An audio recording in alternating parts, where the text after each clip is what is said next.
ಹೇಳಿ ಬಸ್. ಚಿಕ್ಕಬಳ್ಳಾಪುರ ಕಾನ್ಸ್ಟಿಟ್ಯೂನ್ಸಿಂದ ಬಂದಿದ್ದೀನಿ. ನನ್ನ ಹೆಸರು ಆದಿನಾರಾಯಣ ಅಂತ ಹೇಳ್ಬಿಟ್ಟು. ನಿಖಿಲ್ ಕುಮಾರಸ್ವಾಮಿ ಅವರು ದೇವೇಗೌಡರ ಮೊಮ್ಮಗ, ಕುಮಾರಸ್ವಾಮಿ ಅವ್ರ ಮಗ ಅನ್ನೋದಕ್ಕೆ 3 ಕ್ಷೇತ್ರದಲ್ಲಿ ಟಿಕೆಟ್ ಸಿಕ್ತು. ಒಬ್ಬ ಸಾಮಾನ್ಯ 30 ವರ್ಷದಿಂದ ಕೆಲಸ ಮಾಡೋದು ಯಾಕೆ ಸಿಗ್ತಾ ಇಲ್ಲ ಟಿಕೆಟು?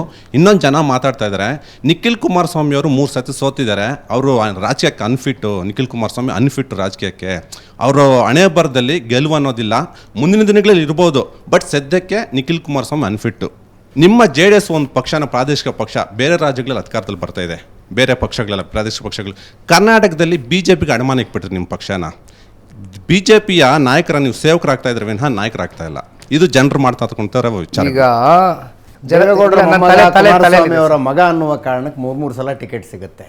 ಜನತಾದಳ ಸಿಗುತ್ತೆ. ಹೌದು ಅಜಿಜ್ಜಿ, ಜನತಾದಳ ಪಕ್ಷದಿಂದ ನೀವು ಕಳೆದ ಒಂದು 30 ವರ್ಷದ ಇತಿಹಾಸ ಕಲೆ ಹಾಕಿ ಮಾತನಾಡ್ತಕ್ಕಂಥದ್ದಾದರೆ, ಇವತ್ತು ಅನೇಕ ಜನ ಕಾಂಗ್ರೆಸ್ನಲ್ಲಿ ಶಾಸಕರಾಗಿ ಸಚಿವರಾಗಿ, ಇವತ್ತು ಕಾಂಗ್ರೆಸ್ನಲ್ಲಿ ಇಂದಿನ ಮುಖ್ಯಮಂತ್ರಿಗಳಿದಾರಲ್ಲ, ಅವರು ಕೂಡ ಜನತಾದಳದ ದೇವೇಗೌಡರ ಪ್ರಾಡಕ್ಟೇ.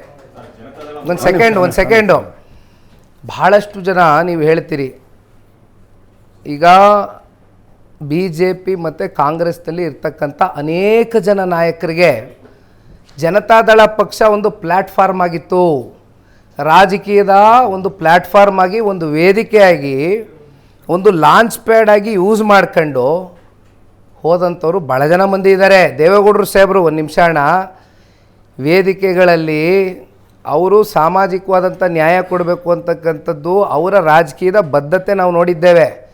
ಇಲ್ಲಿ ನಮ್ಮ ಸ್ಪೋಕ್ಸ್ ಪರ್ಸನ್ ದೇವರಾಜಣ್ಣ ಇಲ್ಲೇ ಕೂತಿದ್ದಾರೆ, ಅವ್ರಿಗೆ ಗೊತ್ತಿದೆ ಎಲ್ಲ. ಎಷ್ಟು ಜನಕ್ಕೆ ವೇದಿಕೆಯಲ್ಲಿ ಒಂದು ಚೇರ್ ಹಾಕಿ ಒಂದು ಕುರ್ಚಿಯಾಗಿ ಕೂರಿಸ್ಬೇಕು ಹೋಗೋದ್ರೂ ಕೂಡ ಎಲ್ಲ ಸಮುದಾಯದ ಎಲ್ಲ ಧರ್ಮದ ವ್ಯಕ್ತಿಗಳು ಕೂತ್ಕೊಳ್ಬೇಕು ಅಂತಕ್ಕಂಥದ್ದು ದೇವೇಗೌಡರು ಸಾಹೇಬರು ಆಶಿಸ್ತಾಯಿದ್ರು. ಹಲವಾರು ಜನಕ್ಕೆ ಬೆಳೆಸಿದೆ ಈ ಪಕ್ಷ. ಬಟ್ ಅಲ್ಟಿಮೇಟ್ಲಿ ಬೆಳೆಯೋವರೆಗೂ ಅಷ್ಟೇ, ಬೆಳೆದ ಮೇಲೆ ಇಟ್ಸ್ ಎ ಲಾಂಚಿಂಗ್ ಪ್ಯಾಡ್. ಆಯ್ತಲ್ಲ, ಬೆಳೆದಾಯ್ತಲ್ಲ, ಈಗ ಏನು ಬೇಕಾದ್ರೆ ತೀರ್ಮಾನ ತಗೋಬೋದಲ್ಲ. ಇನ್ನೊಂದು ಬೇಸರ ಸರ್, ಇನ್ನೊಂದು ಆ್ಯಸ್ ಎ ಯಂಗ್ಸ್ಟರ್ ನನಗೆ ಒಂದು, ನಾವು ಗಮನಿಸ್ದಂಗೆ ಯಾವುದೇ ರಾಜಕೀಯ ಪಕ್ಷ ಇರ್ಬೋದು, ಈ ಆಪ್ರೇಷನ್ಗಳಾಗ್ತದಲ್ಲ, ಆಪ್ರೇಷನ್ ಹಸ್ತ, ಆಪ್ರೇಷನ್ ವಾಟೆವರ್, ಕಮಲ, ಆಪ್ರೇಷನ್ JDS ಅಂದ್ಕೊಳ್ಳಿ, ವಾಟೆವರ್, ಒಂದು ನಿಮಿಷ ಈ ಆಪ್ರೇಷನ್ಸ್ ಆಗ್ತಕ್ಕಂಥದ್ದು ನಿಜಕ್ಕೂ ಕೂಡ ಈ ಪ್ರಜಾಪ್ರಭುತ್ವದ ವ್ಯವಸ್ಥೆಗೆ ಅತ್ಯಂತ ಮಾರಕ.